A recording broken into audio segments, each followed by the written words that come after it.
I'm Melly. I'm Chris. And this is Beggar's Belief, home of hoaxes, pranks, scams, shams, and charlatans. And scatting.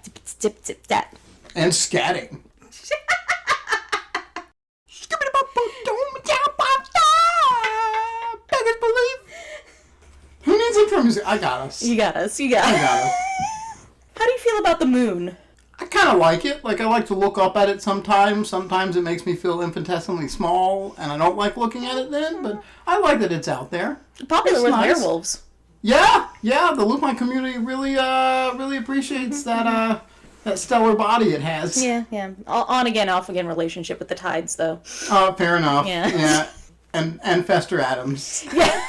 So, once again, we are going to do this where I present a story that you have to throw yourself into the midst of, and you see if you can figure out what is true and what was the lie. This is going to be a rather long story, by the way. All right. Because I have opinions on the moon landing, but I don't think we're going there. No. This is 150 years before someone had to, punch Neil Armstrong. Yeah, this is... Taking the Wayback Machine. Oh, yeah. Sherman and Mr. Peabody style. This is exceptionally old-timey, yeah. So the year is 1835. All actually. right. Yes. At least it's not 1921. No Wang Blues yet. You live in New York City. Okay.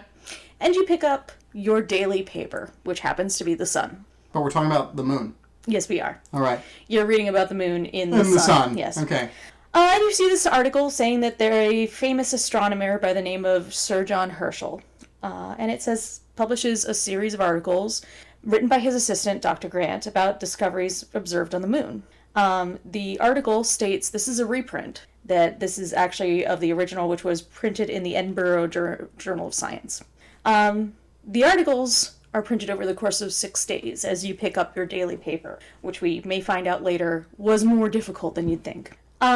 Saying, we have the happiness of making known to the whole civilized world recent discoveries, which will build an imperishable monument to the age in which we live, and confer upon the present generation a proud distinction through all future time. You have my attention. I am reading my paper right now. I am digging into this headline. Yes, it's exceptionally old-timey. So the first day's description, fairly dry, about Herschel had developed a massive telescope and had it transported to Cape Town in South Africa. Mm-hmm.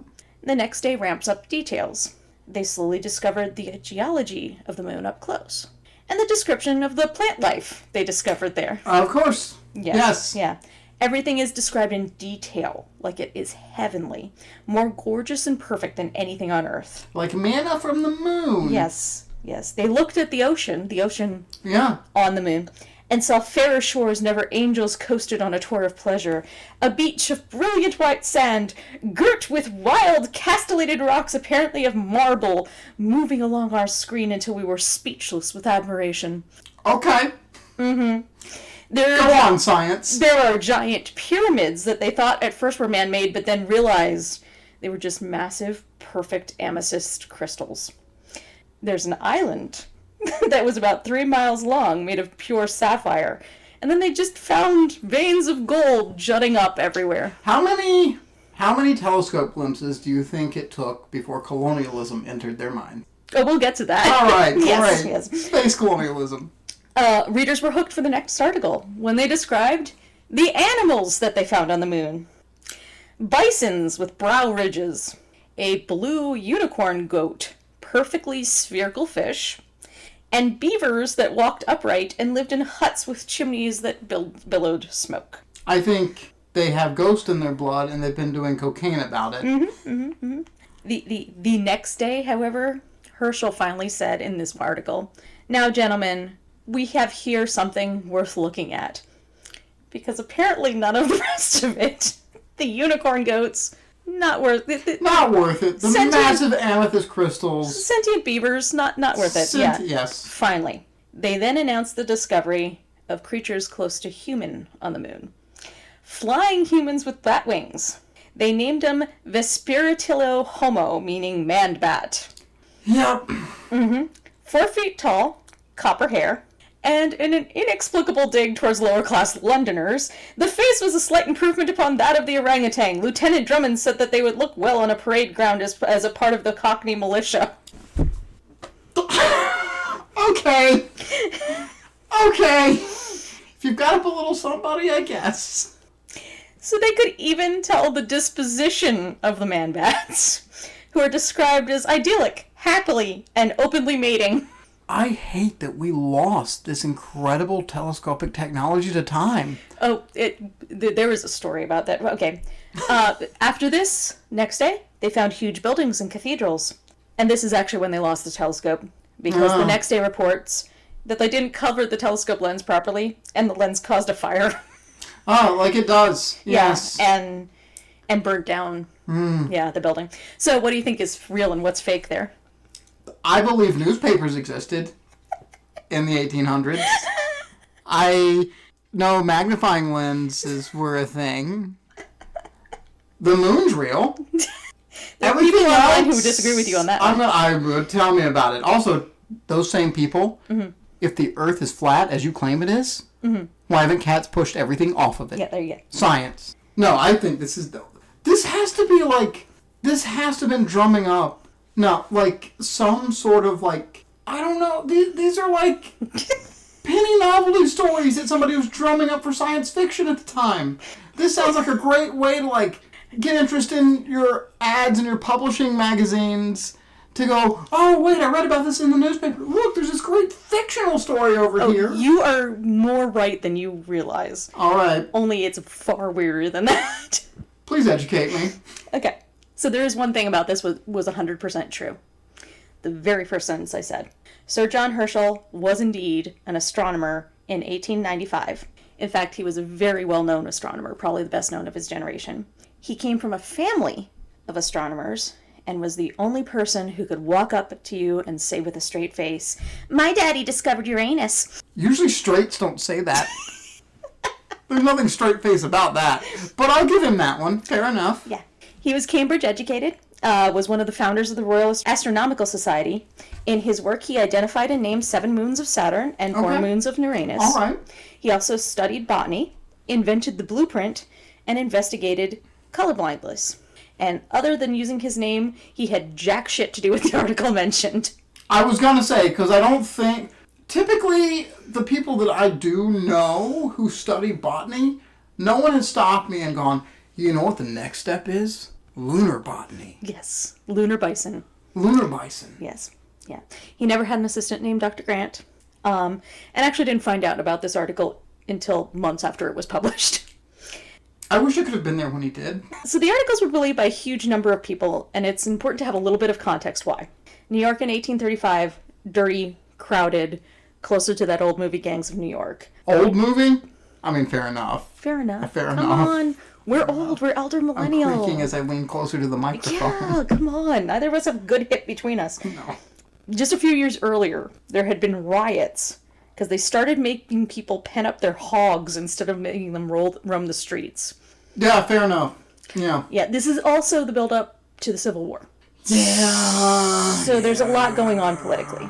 Most newspapers of the era were either written for specific audiences or for the wealthy elite. Yeah. It was the first push for penny papers, which were there we go. Yes. written for the more... That's where we got Varney the Vampire. So yes, exactly.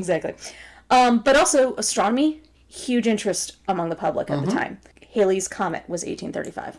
Yep. So there's a lot of prophecy and doomsayers about Halley's Comet that are happening, but there's also a lot of people going out and buying a telescope for the first time to see it, learning about astronomy for the first time. So it's tying into a lot of interest that your average person would be dabbling in slightly. Also, I'm not quite sure that we had the appropriate sun filters for telescopes yet, so I imagine there were quite a few people who went, I can see a star! The article was really well written. I mean, honestly, that's the other thing that kind of tipped me off, too, that Herschel was not involved with this. I don't think most astronomers who were into scientific writing at the time would concoct prose akin to what was appearing in that paper. Yeah. Article, very well written, was paced to draw people in and create a suspension of disbelief. The first day was just a description of this telescope, how it was produced, written very dry, scientific, by the numbers. For instance, it was described as being a hydro-oxygen microscope, which means nothing. The lens was said to be 24 feet across and had a magnifying power of 42,000 times and weighed nearly 7 tons after being polished. What was the pre-polish? That's the important question. It doesn't say. All right. It doesn't See, say. That's bullshit. The scope was said to be able to reveal objects in our lunar satellite of little more than 18 inches in diameter, which still would not be true with that magnification. All of these images would then be projected on a screen in real time. Okay. Which I thought was really interesting because this is there's no concept of movies. Correct. So it's more like a camera obscura sort of thing. Also, that in of itself would really attract a lot of intrigue at the era. The fake telescope was supposedly backed by the Royal Society, who got funding from King William IV. Somehow, the lens only took a week to make. Herschel was supposedly coming up with these brilliant plans on how to make it that made other people like, my God, why has no one ever thought of that before? You know, this is such a simple solution that has solved everything. Yeah. What if we curve the glass? Yeah. Man, it magnifies so much better than that flat glass. The article claimed this was going to be set up in Cape Town in South Africa because it is nighttime there during the day in England. Cape Town is only 2 hours off of Greenwich Mean Time. I was about... So I'm not quite sure why they thought that claim would work. Herschel's fake setup sounds like a party, being described as aided by several companies of Dutch Boer. He proceeded at once to the erection of his gigantic fabric. I'm going to let that sentence swish around in my head for a bit while you continue. Yeah, no problem. Making the article seem more believable, on the second day they actually issued a correction. Oh, sorry. I thought they were going to issue an erection. No.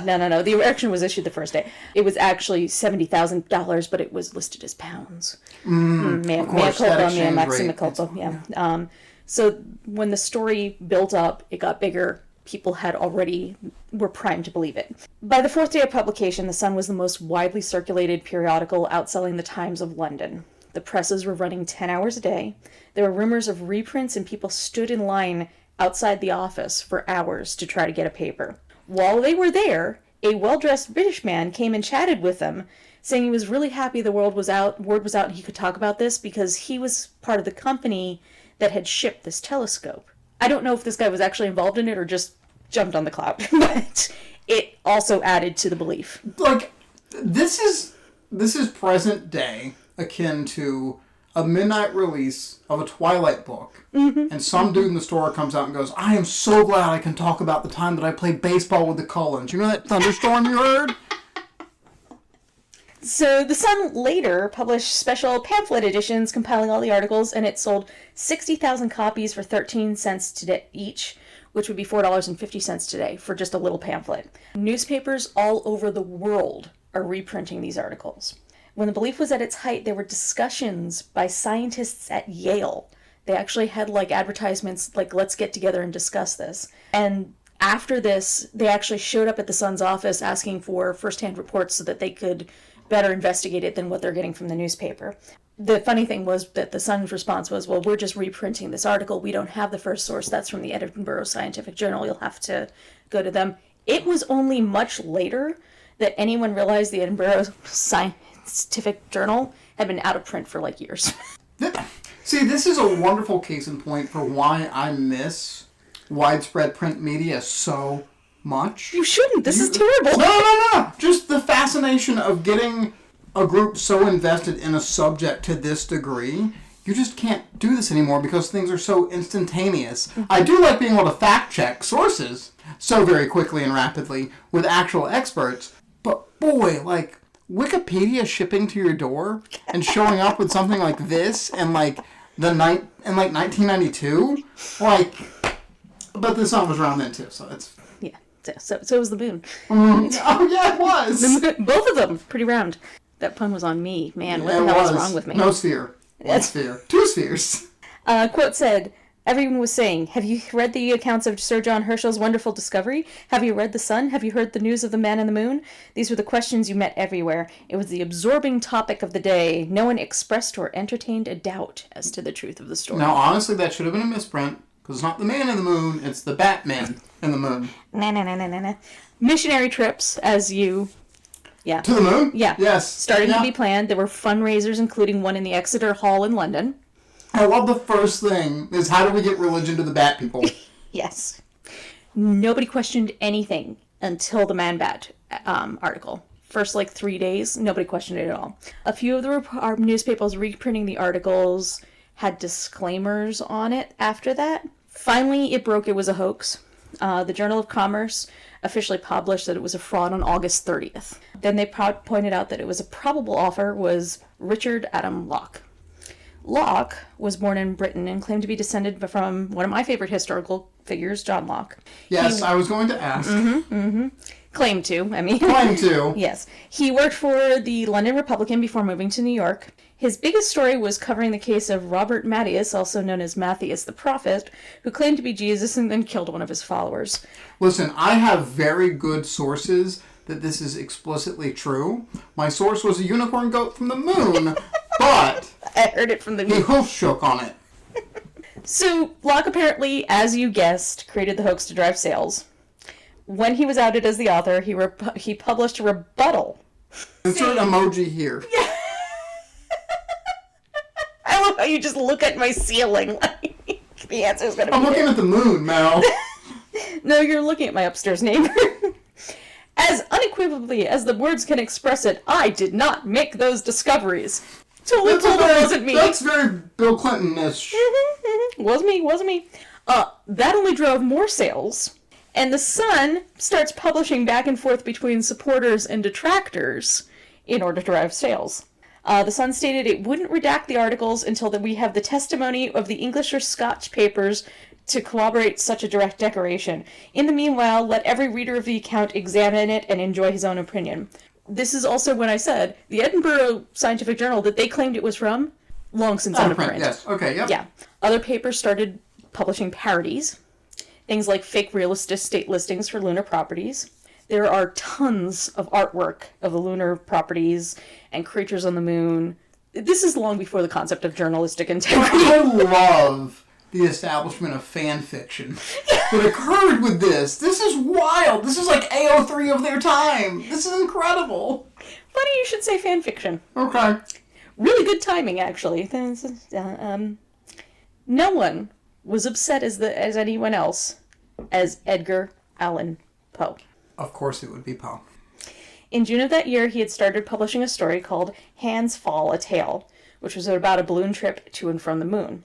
It was written as a series of letters with an unreliable narrator. Poe claimed he wanted it to be viewed as a true account and had spoken with a lot of other people about this idea. He said the only difference between his story and the published one is one is in tone of banter, the other one in downright earnest. He also claimed that he knew that he was the only one that knew the moon hoax was fake from the get-go and couldn't believe that others believed it.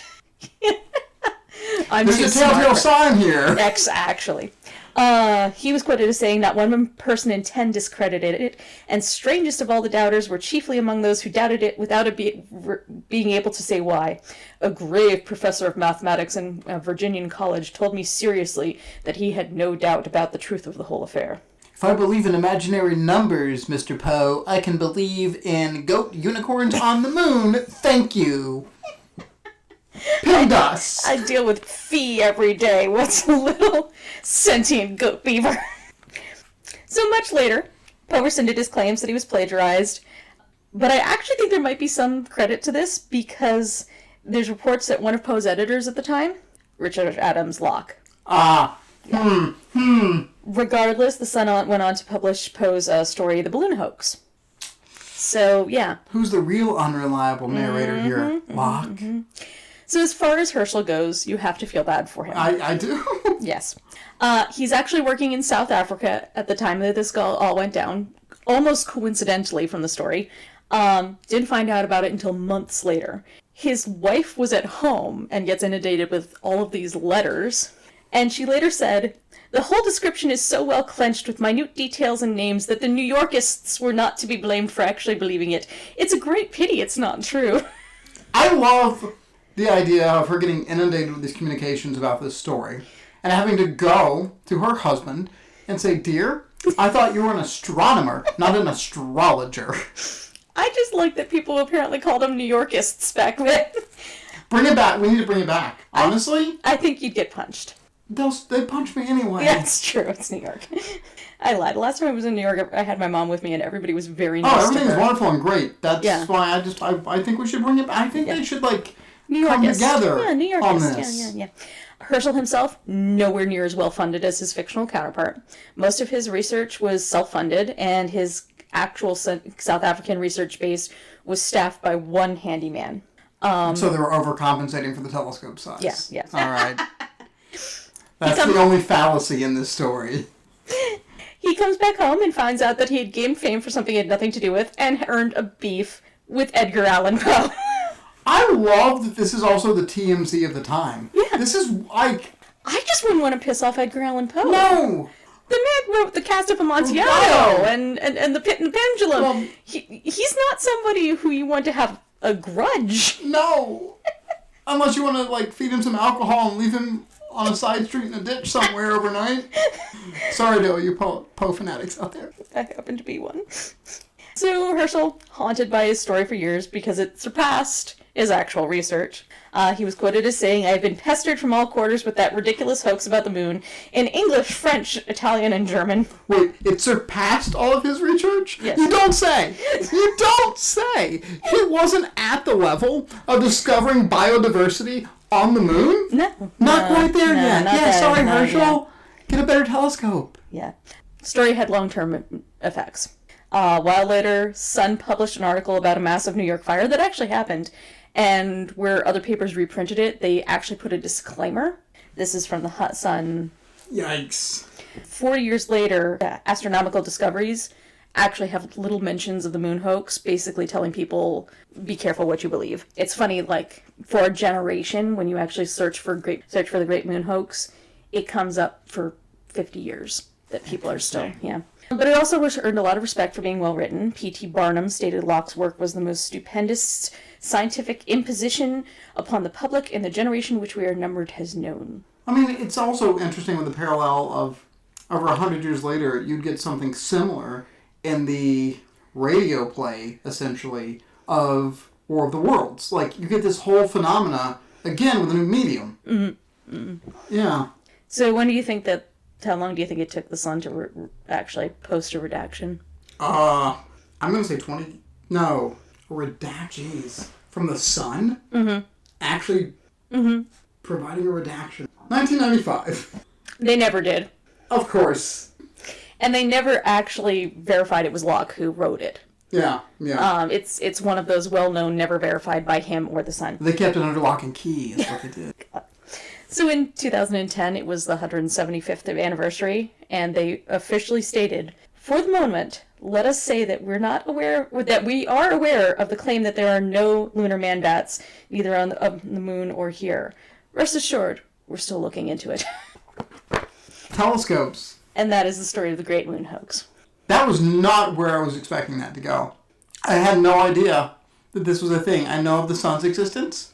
I enjoyed the Sun as a publication a lot as a child in my grandparents' convenience store. I'm a ginger. I don't enjoy the Sun. I just burn. Okay, fair enough. I mean, like, to be fair, Herschel got burned too. But yeah, just the fact that this can persist for so long, this publication still exists, and it is for entertainment purposes only. But so many people take this at face value. They just see this because it's... I guess the other thing too is just the power of seeing print media is you see something like that stacked next to things like the Times, like the New Yorker and all. Well, at the time, the Sun was more everyman news. It was still news, but this is before there was any kind of journalism as we know it didn't exist. It was kind of on good faith that you're not lying. Yeah. Which is why when you read a lot of articles back then, it's what's going to sell the paper, so stuff was dramatized, and you kind of have to be careful of it. Which hasn't really changed much, honestly, unfortunately. They've gotten louder. I mean, okay, it's changed for the worse. It's changed for the worse. But yeah. Oh, the Sun. Vibrant, hot, flashing, big star. Lately full of flares. Lots of solar flares. That's great. Yeah. I have a lot of flare-ups these days, too. They're not fun. Yeah, elder millennial. Yeah, elder millennial. I wasn't there when this was written, but close. I do know a Bat Boy. I was there when that magic was written. All right. Yeah. So that's that. That's that. This is Beggar's Belief, and from this side of the microphone, don't believe everything you hear.